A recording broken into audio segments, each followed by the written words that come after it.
There's a gentleman out of California, his name is Paul Sappho, and he says this, that in the future, communities are either going to be feral or they're going to be thriving. Feral means they were domesticated and went back to the wild.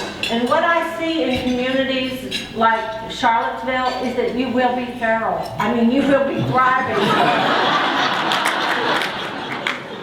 No, actually, I was thinking about Chicago, sorry. Yeah, you will be thriving, and it's because you've already set up the infrastructure to make it happen. And one of the things that there are two models out there right now that I think are exceptional. One is Habitat for Humanity, and the other one is Goodwill. Because both of them actually build resource bases in the clients that they work with. One of the reasons as a country we have never been able to successfully solve the issue of poverty is that there's no agreement on causation. And let me explain.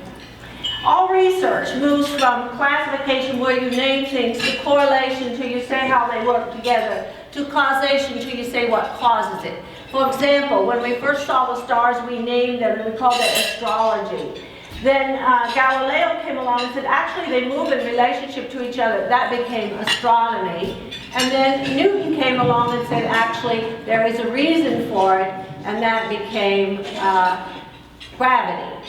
Well, in the field of sociology and in educational research, the research bases are basically stuck at correlation.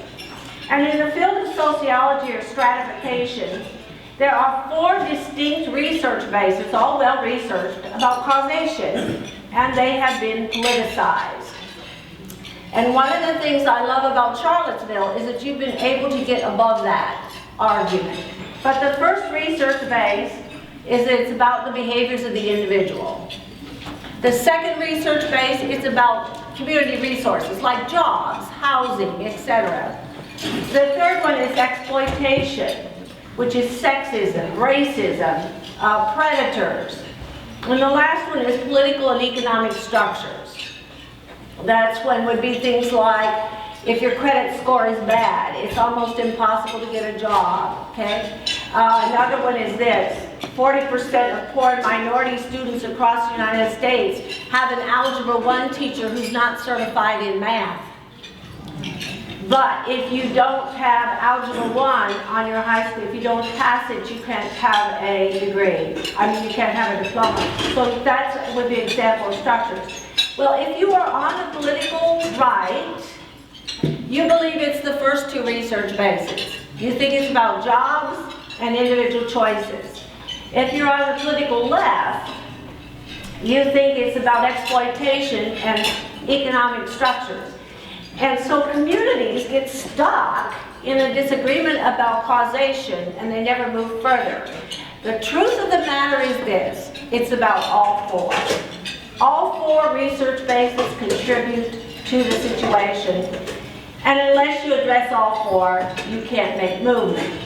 And one of the things I love about Habitat for Humanity and Goodwill is that they address all 4. They work to move all 4 needles. I'm going to stop right now. Take a minute and talk with your neighbor. People have leanings. They lean one way or the other. So tell your neighbor, if you're comfortable, kind of where you lean on this, and if you can see that it really is all 4. Does that make sense to you? So what you're leaning, and does this make sense? Take a minute and talk with your neighbor.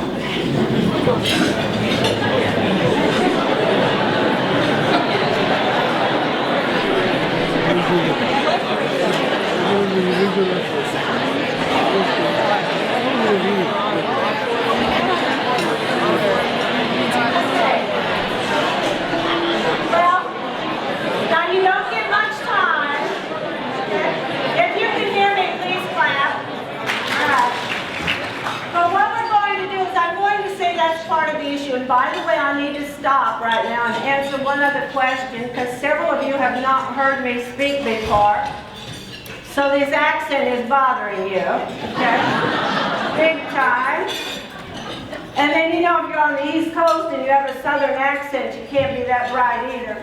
So that's bothering a lot of you too. So take a minute, talk with your neighbor, tell your neighbor where you think the accent came from, and I'll explain, and then it won't bother you, okay?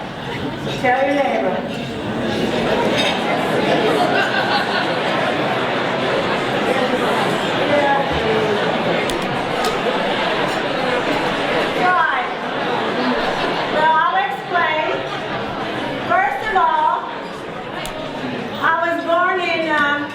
Born in Indiana, then lived in Ohio, then I lived in Virginia, Harrisonburg, Virginia. I grew up Mennonite, okay, and I did get kicked out, okay, yeah, the problem, okay, and then I lived in Indiana, then I lived in Haiti, down in the Caribbean for 3.5 months to study poverty and service, then I lived in Corpus Christi, Texas, then Chicago, Illinois, where they only have 2 seasons, winter and the 4th of July. Yeah. And then back in Houston, Texas, now Corpus Christi.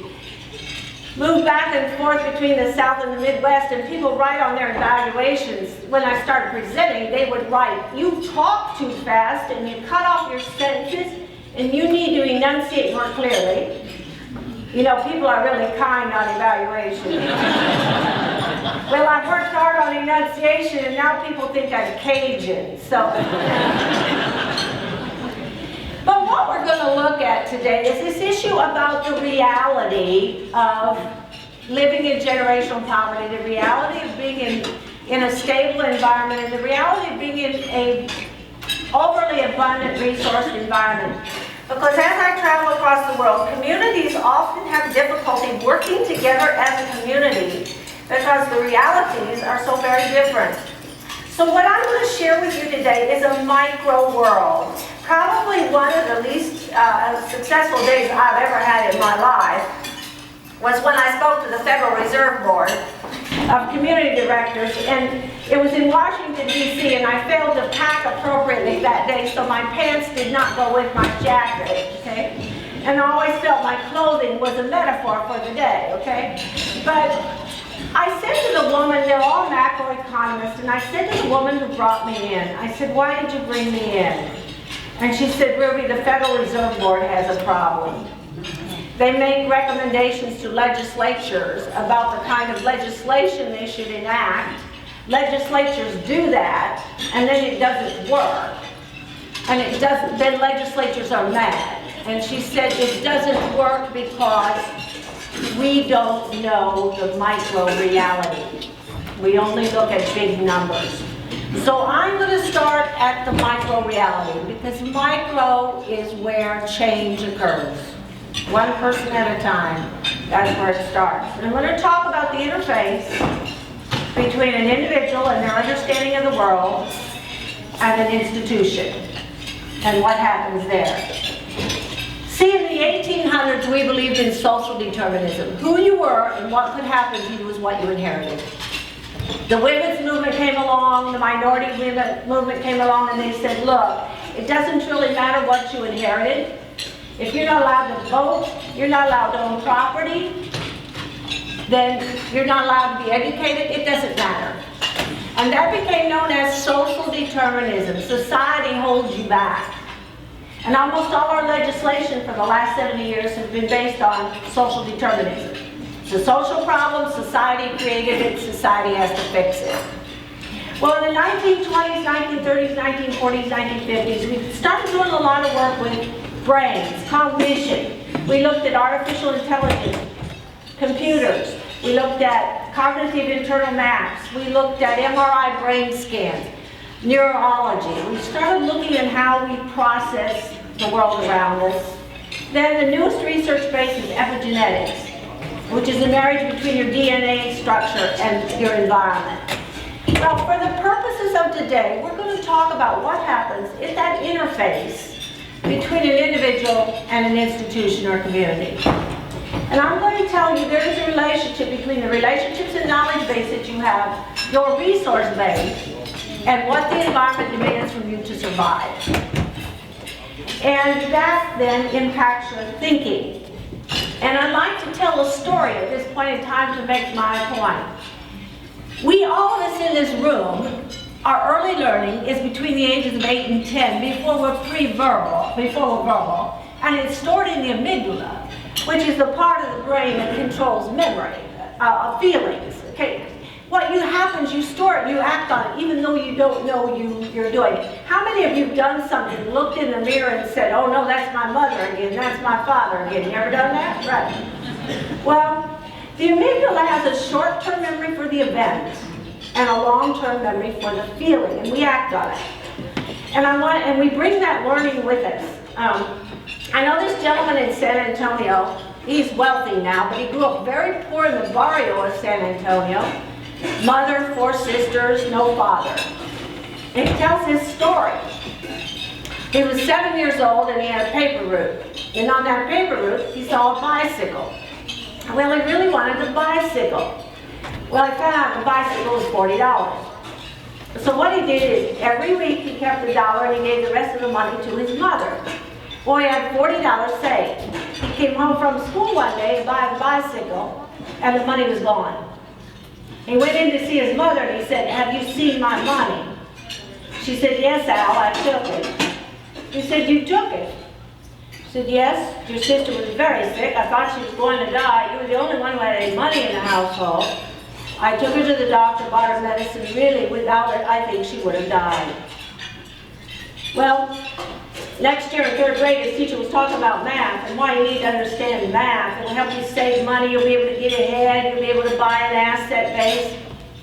He said, I still remember thinking to this day, that teacher is an absolute idiot. And she is so stupid, she doesn't know what happens to you when you save your money.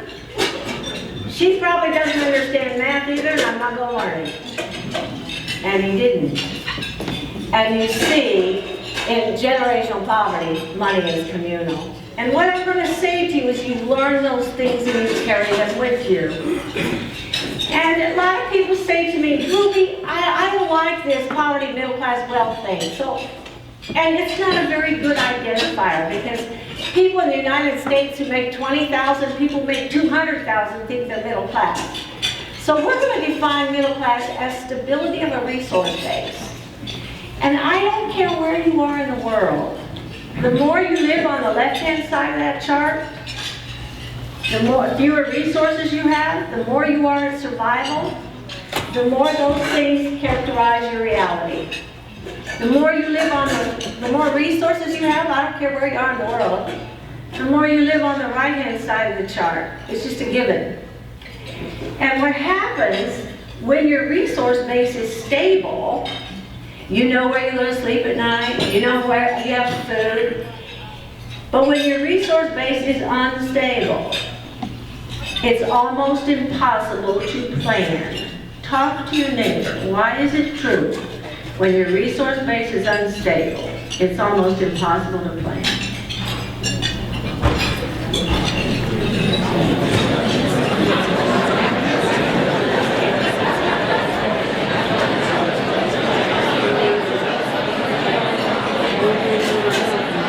Why? You never know. And the bottom line is this.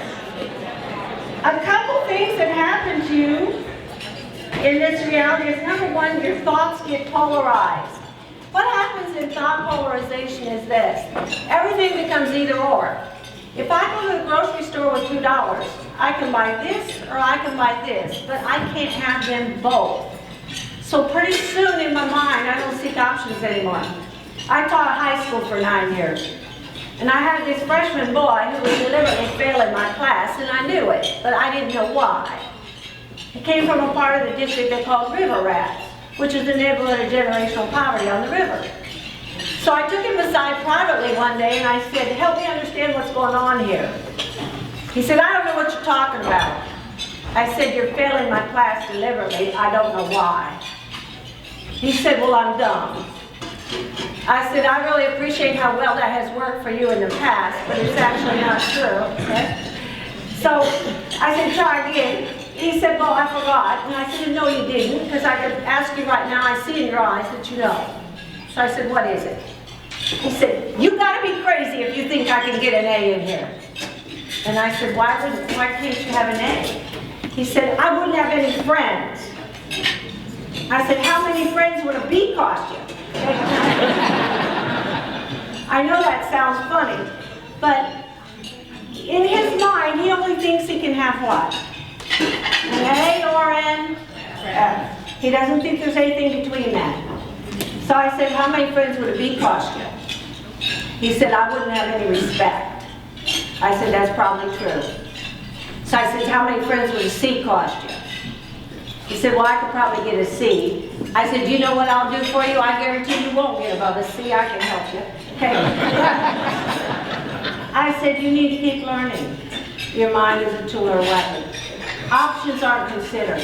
Another thing that characterizes generational poverty around the world is that men do not have work, or they only have intermittent work. There's a brilliant African-American sociologist at Harvard. His last name is Wilson. He's absolutely brilliant. He says this: if you want to break a culture, all you have to do is take work away from men, because it changes identity. And he's absolutely correct. And so these are what you see in a survival environment.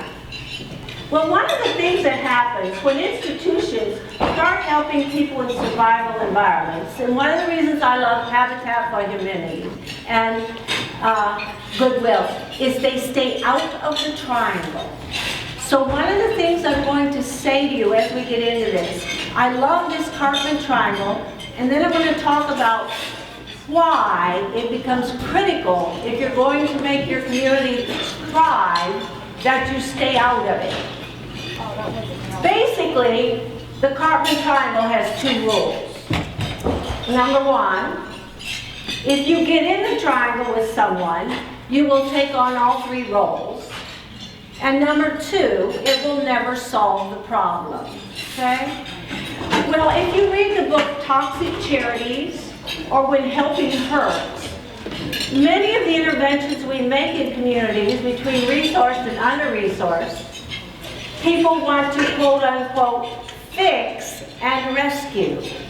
And then when it doesn't work, people are stunned.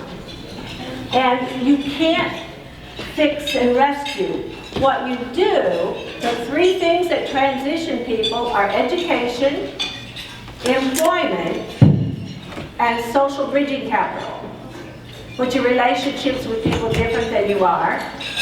And these allow you then to change your environment. Let me talk about how this works.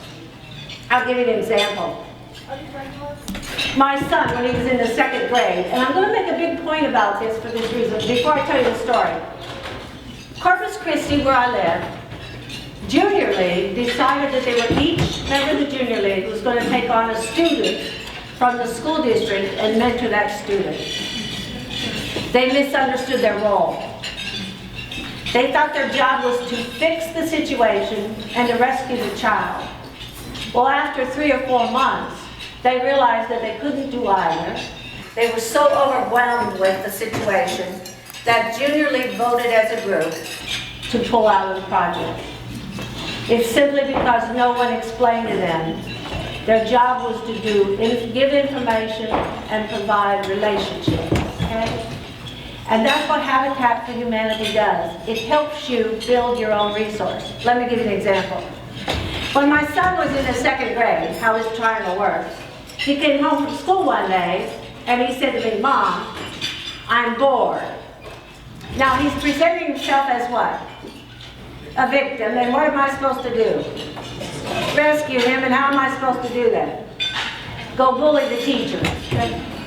I said, "So Tom, whose problem is this?" He said, "It's the teacher's." I said, "Tom, is the teacher bored?" He said, "No, I am." I said, "Then honey, it's not your teacher's problem. We need to fix it. We need to figure out a solution ourselves." But if I got up to school to bully the teacher so I could rescue my son, then the teacher would have felt like what? Victim. And she would have gone to her principal to be rescued. And he would have rescued her by what? calling me and bullying me, then I would have felt like a what? Victim. And then I would have gone to my husband to be rescued. And then he would have rescued me by calling the principal and bullying the principal. Then the principal would have felt like a victim. But would the problem ever gotten solved? No. And people say to me, what's the difference between rescuing and support? Rescuing is when you do something for someone they could have done for themselves. Support is when you hold their hand while they do it for themselves. Support gives dignity. Take a minute and talk with your neighbor. Do you see how Habitat for Humanity stays out of the triangle, yet makes a huge difference for people?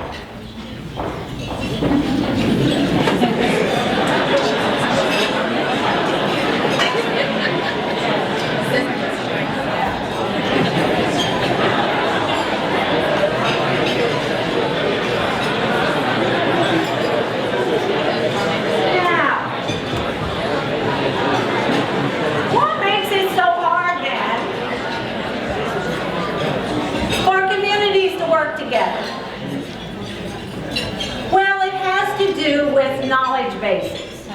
And let me explain where we are. When we were primarily agrarian, you didn't have to be educated. All you had to do was work the land, and we measured wealth in land, cattle, and children. And we went to an abstract representational piece of paper we called a deed. And what that deed allowed you to do was take that piece of paper to the bank and borrow money against it, create money for your assets. Well, when we became industrial, we took the same concept across, but we called it stock certificates. Stock certificates became the way we represented on paper wealth. Now we're in a knowledge-based and a service-based economy. And in a service-based economy, you can't make a very good living. In the knowledge-based economy, you have to have schooling. And the problem is that nobody right now, and I mean nobody, knows how you represent intellectual capital on paper. Is it talent? How do you represent talent? How do you represent expertise? Is it patents? Is it copyrights? The closest we have to it right now is not whether or not you have a college degree or not. And everybody in this room works with people every day that have a college degree and they have no intellectual capital. Okay? So the way we start talking about it in the school business is standards and assessments, and the way we start talking about it in business and social organizations is outcomes, and communities, outcomes. And the problem is that you have to be educated to make a good living, which brings me to my point about knowledge. Knowledge has now become a form of privilege. It's become a form of privilege as much as social access has become, race, money, power. It's a form of privilege. And the problem is this: how you spend your time determines your knowledge base. And when you are in a survival environment, your knowledge base is very different than when you're not. This is a compilation of what 300 adults who've gone through getting ahead in a getting by world say they spend their time on. And we've taken about 15 to 20,000 people get through getting ahead in a getting by world. There are people in poverty, and what we say to them is this: we think you're a problem solver. We think you have to be to survive. We don't think you have the same knowledge base that other people do. And this is what they say they spend their time on. Take a minute with your neighbor. This is a compilation of what 300 adults in poverty tell us they spend their time on. What do you see on this chart would not be on your own chart?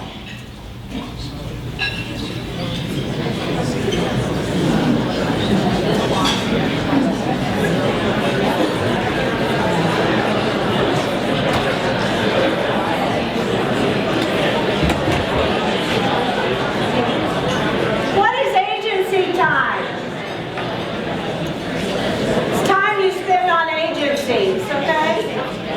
This is what people in stable environments, like middle class, this is what people whose resource base is stable, this is what they say they spend their time on. Take a minute and talk to your neighbor. What do you see on this chart you did not see on the first chart?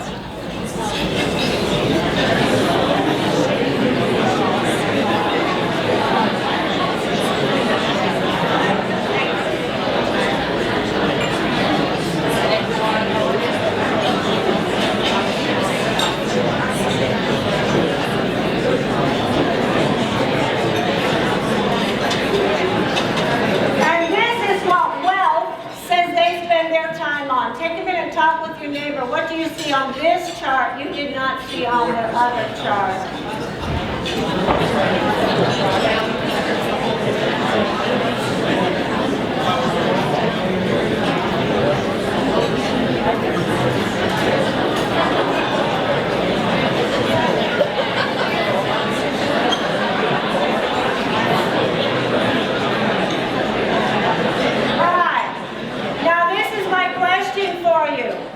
Is one chart better than another?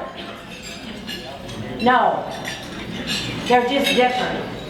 Trust me, if you and I would be back in a survival environment, we'd want to know everything on that chart, because you couldn't survive without it. The issue is that the knowledge bases are very different. And when you start working on community involvement, what we do is we cut people from poverty out of the table. We never bring them to the table. And let me tell you, because the conversation is so different, what do you talk about that you have in common? That's why a natural disaster will bring people together. I'll give you a couple examples. One of the things is you don't know, there's not a commonality of experience to talk. So then what we do is we cut them out of the table. And one of the things I love that Habitat for Humanity in Charlottesville is doing is they're bringing them to the table. It would be analogous to having a conference about women, but not inviting any women, okay? And then the men decided what should happen to the women, and then when it didn't work, blaming the women for being stupid, okay? Well, we do that to adults in poverty, okay? And then we wonder why our interventions didn't work, okay? And so what we say is, no, they have better data than we do. Let me give you an example. Working with a church in Waco, and they told me this story. They had this young lady who was coming to church every day, every Wednesday for women's group, and they noticed she was going to community college and she was on the city bus. Well, they really liked this young lady. So what they did is they all got together, got $2,500 together and bought her a used car. 2 weeks later, when she came to the women's church service, she was on the city bus. So they said to her, "What happened to your car?" And she said, "I sold it and bought my boyfriend a motorcycle." They were living. And I said, wait a minute. That young lady knew two things you didn't know. She had a knowledge base about her reality you didn't know. She couldn't keep the car. Number one, she didn't have the resources for the car. Take a minute and talk with your neighbor. What kind of resources do you have to have a car?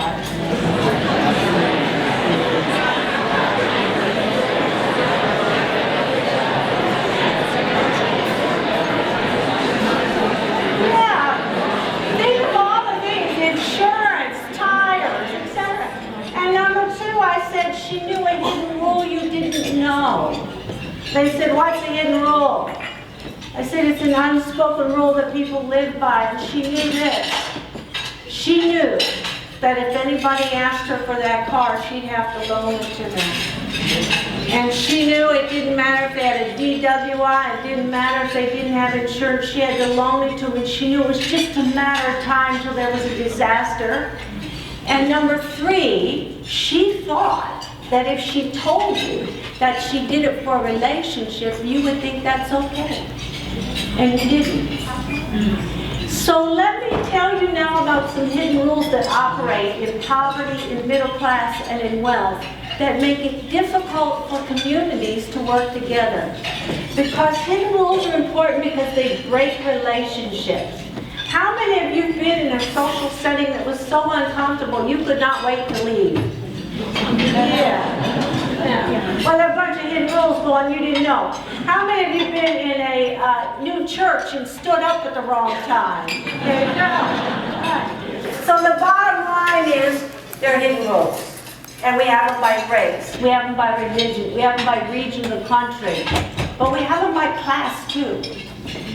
We just don't talk about it. And the way I learned these is I was married for 30 years to a Frank, who was, he died unexpectedly in 2010. We were divorced in 2004, he died in 2010. And I remarried last summer, in case you care. I met him on Match.com, I know. Now it's TMI, too much information, okay. But the bottom line on the thing is, Frank grew up in extreme poverty. He was a mix of Cherokee and Caucasian. And I learned these hidden rules by trial and error in his neighborhood. And then he took a job in the Chicago Board of Trade. We were dealing with wealthy people, and I didn't know the hidden rules of wealth either, okay? And they were the same rules I've seen in Haiti. And so that's one of the reasons I started paying attention to them. But we have hidden rules about environments. So let's talk about what some of them are. One of them is appearance. The research is you have 3 minutes in a job interview and people made a decision about you based upon your appearance. It's not just your hair and your skin, it's skin color as well as your clothing. You look to me, a lot of people tell me after the workshop, they look to me and they say, you know, I thought I saw you walk in there, I thought, what would a white middle-class woman know about poverty? You knew in 3 minutes I was middle class. Tell your neighbor how you knew that, just by looking. I can't hear you, so you can say whatever you want.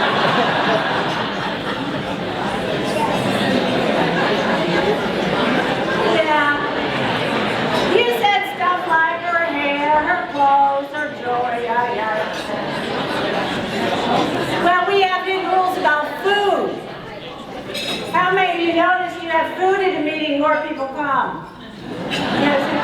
Food is really important because food's the line between being destitute and being poor. People say we were poor growing up, but we always had enough to eat. Okay? And the issue around food and poverty is quantity. And the question after meal is, are you full? Did you have enough?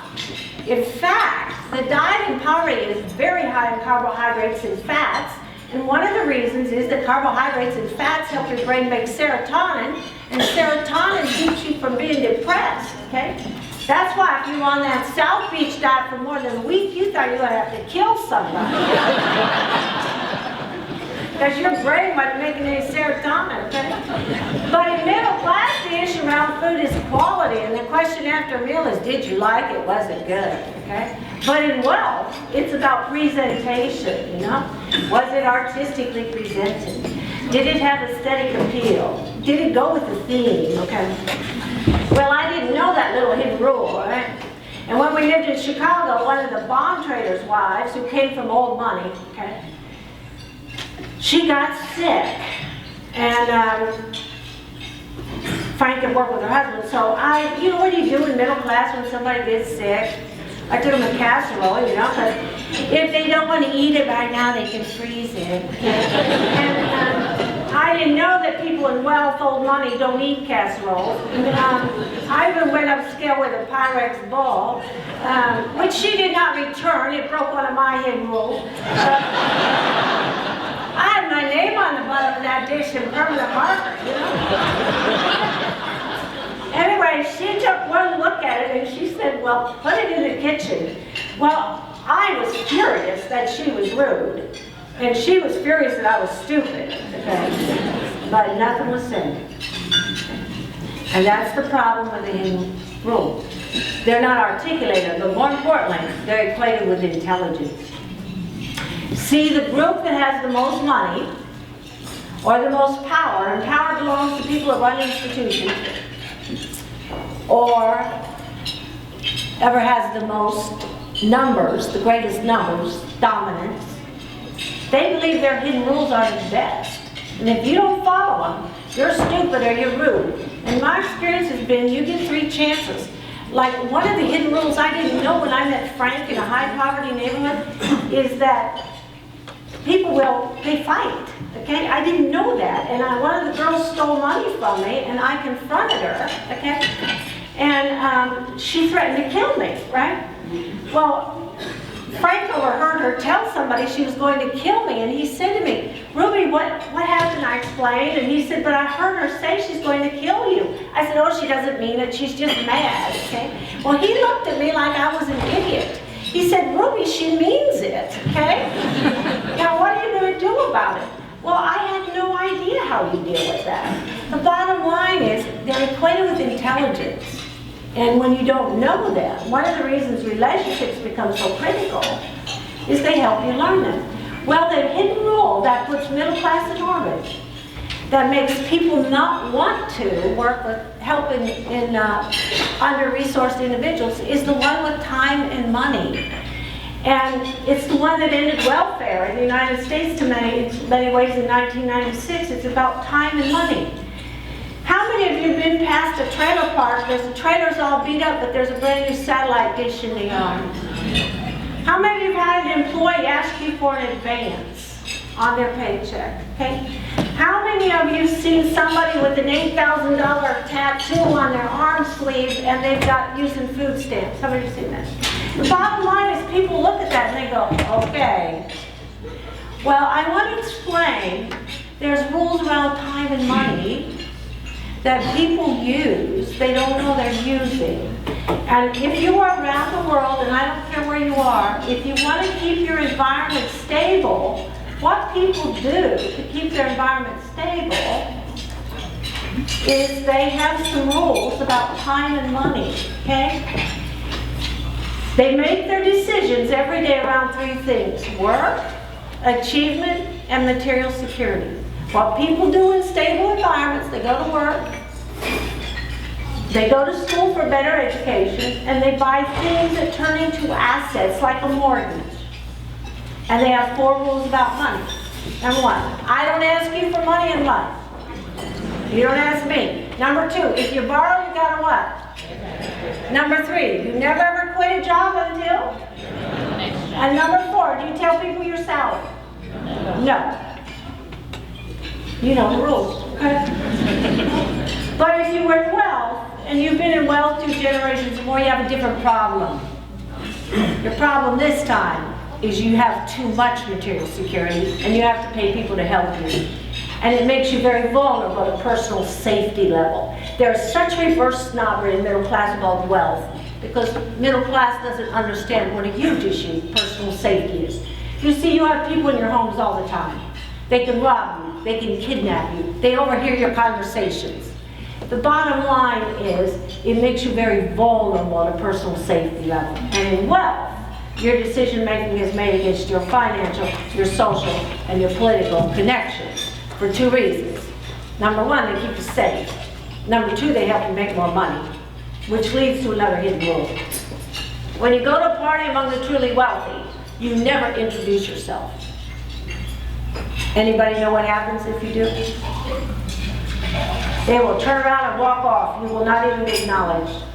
But if you go to a party among the middle class and you don't introduce yourself, what are you? You're rude and a snob. But let me explain to you, if you were wealthy, you would do exactly the same thing. Because they help you survive an environment. Let's suppose we're at a party and you're wealthy and I'm not. All of you are wealthy and I'm not. And I come up and I introduce myself to one of you. What are you thinking? Who is she and what does she want? If she were anybody at all, I'd have been introduced to her. And when you are introduced, they say your name and your connection. If they say, this is Ruby and she's my very dear friend, what's that mean? It means I like her, but she's got no connections. Okay, that's what that means. I've been introduced that way. Okay? And what's the rule about money? The rule about money is this. You do not ask about the cost of an individual item. You just don't. See, in middle class, if they want to know if you're worthy of respect, within 5 minutes of meeting you, they ask you, what do you do? Okay? But in wealth, within 5 minutes of meeting you, they want to know who you know. Okay? So they'll start by asking where you went to undergraduate. They're trying to find out if it's Ivy League or not, okay? If it's not, then they ask you where you've traveled, okay? A friend of mine is a principal at a private school, and he had to reprimand this 10th grade girl, very affluent girl, for something. She was furious about being reprimanded, and she looked at him and she said, "Do you know who my father is?" And he looked at her and he said, "Oh no." He said, "I'm so sorry, I can't help you with that. You're going to have to ask your mother."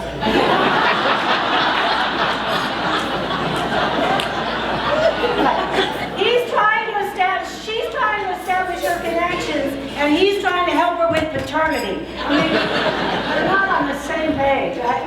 But in poverty, okay, your decision making is very different again because you have a different problem. The problem this time is you don't have any material security. You have a few things, but you don't have material security. My brother in Ohio, he made the slide from middle class to extreme poverty in 10 years. From stability to extreme instability. And first of all, he was farming in the 1980s in Ohio, and farming was brutal, and he lost the farm. And then he bounced around with employment for 2 to 3 years, and during that time he had a severely handicapped child. He's so severely handicapped that he's 21 now and he cannot feed himself. So that knocked a wage earner out of the household. And then my brother got sick, but he didn't go to the doctor right away. Now he's got a degenerative illness that is so advanced, he cannot work. So I pay for the house he lives in. I give him $700 each month. My sister gives him money. I have another sister who pays the utilities. Another brother buys the gas. We all got together and bought him a vehicle.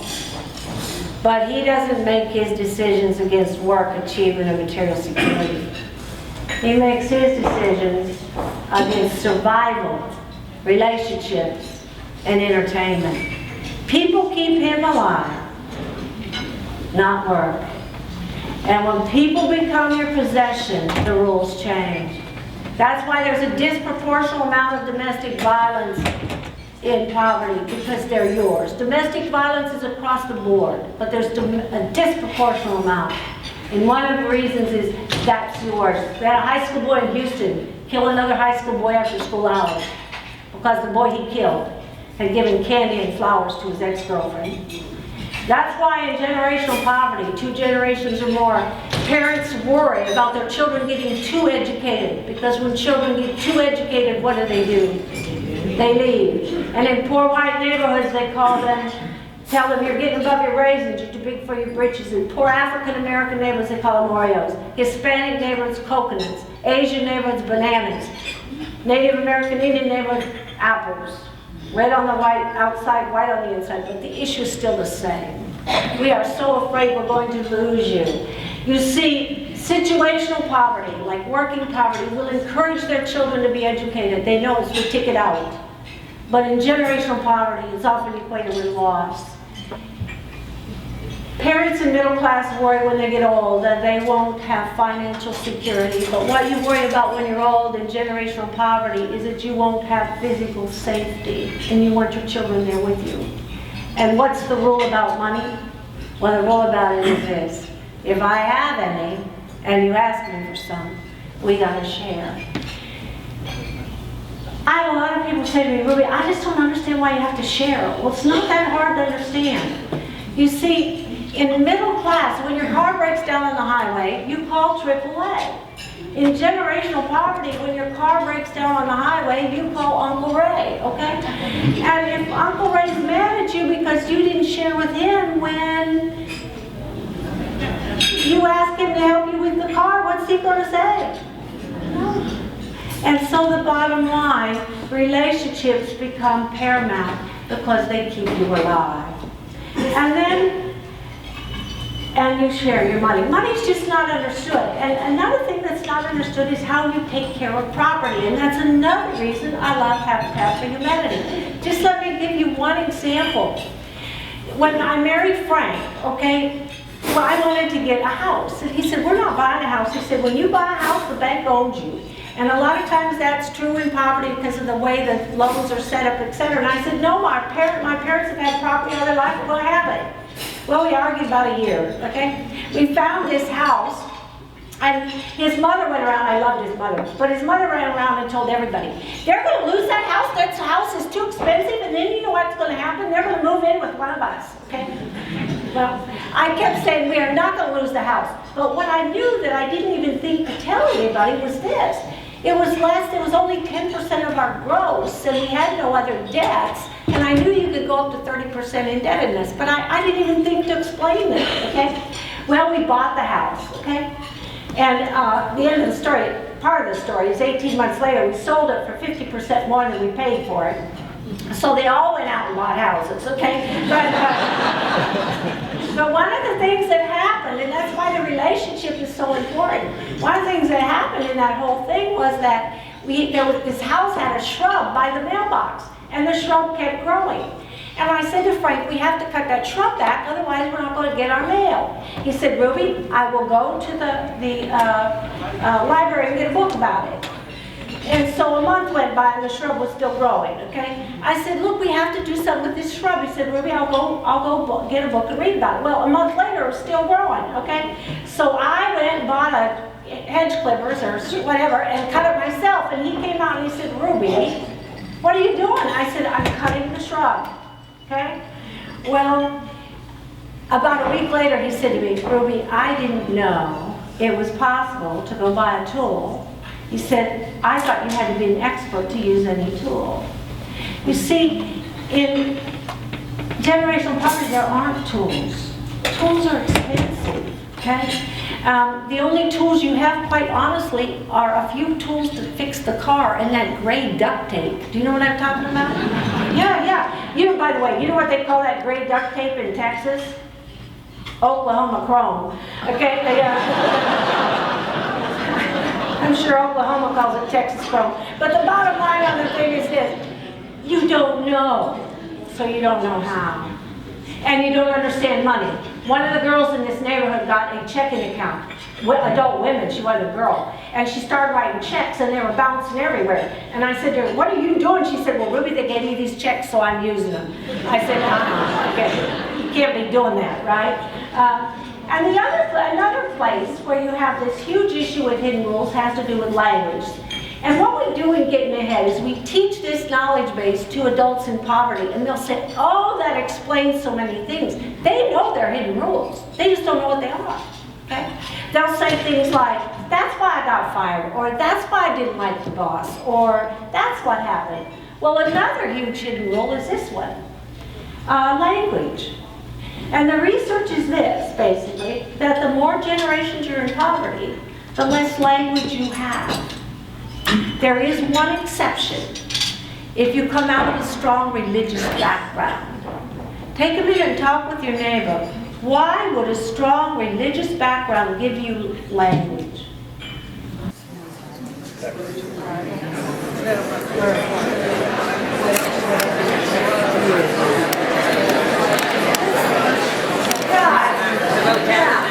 you can see it. Well, one of the things we know is basically this. The more generations you're in poverty, the less language you have. As a matter of fact, formal register is what we use in school and work. It's in writing, very specific word choice. Consultative is a spoken version of formal register. Casual is language between friends. And what happens is this. In one study they did at the University of Missouri, Kansas City, they put tape recorders in homes. They wanted to see how much language children between the ages of 1 and 3 got before they came to school. What they found in welfare households in a 3-year time frame, children heard about 13 million words total words in 3 years. Working class, 26 million words. In a professional household, 45 million words. They found that a 3-year-old in a professional household has more vocabulary than an adult in a welfare household. See, one of the hidden rules in middle class is that when you go in for a job interview, which register are you expected to speak for at least the first 3 minutes? Formal. If you go into a job and say, I ain't got none, chances are real good one. Yeah, you ain't got no job either, okay. But if you're in a poor neighborhood and you can only speak formal register, how long will you survive? You won't. Please put that weapon away, okay. And the bottom line is this shows up everywhere, but it's got one deeper issue I want to talk about very quickly, and it's this. When you don't have formal register, you don't have access to abstract representational systems. And let me explain what I mean. And the world of work relies upon you knowing them.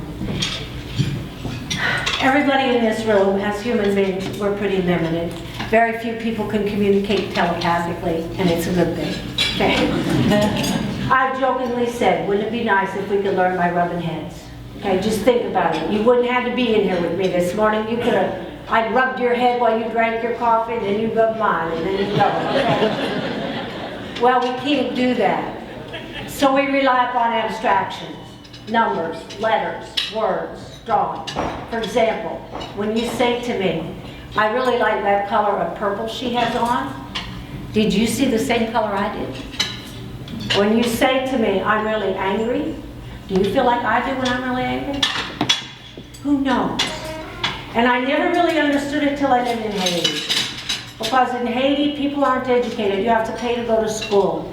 And only 30% of Haitians have any education at all. And an adult man asked me for a picture of himself, and I took one of it, and I gave it to him.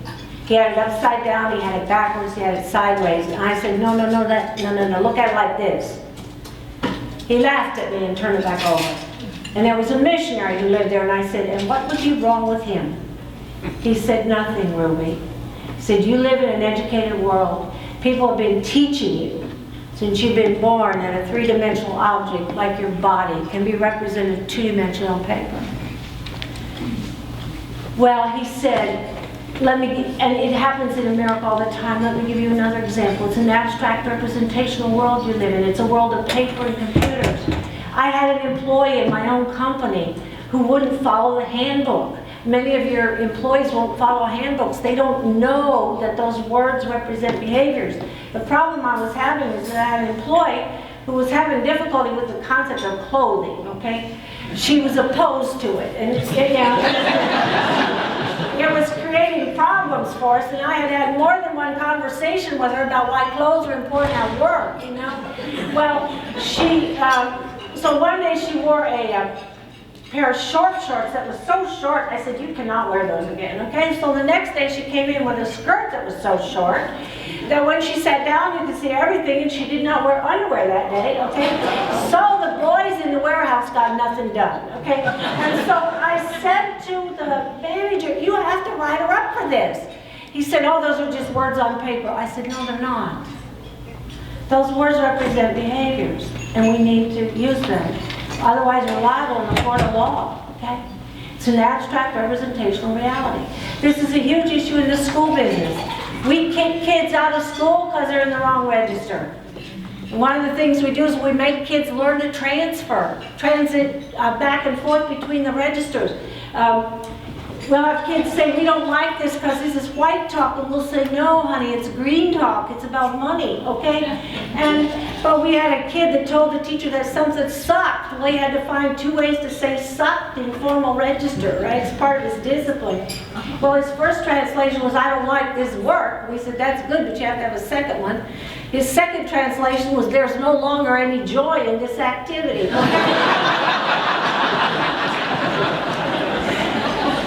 So, in closing now, I want to say this, and I'm running out of time. To survive in poverty, you have to be nonverbal, sensory, and reactive. To survive in school and work, you have to be verbal, you have to be abstract. You have to live in a world of paper and computers, and you have to plan. And Habitat for Humanity teaches you all those things.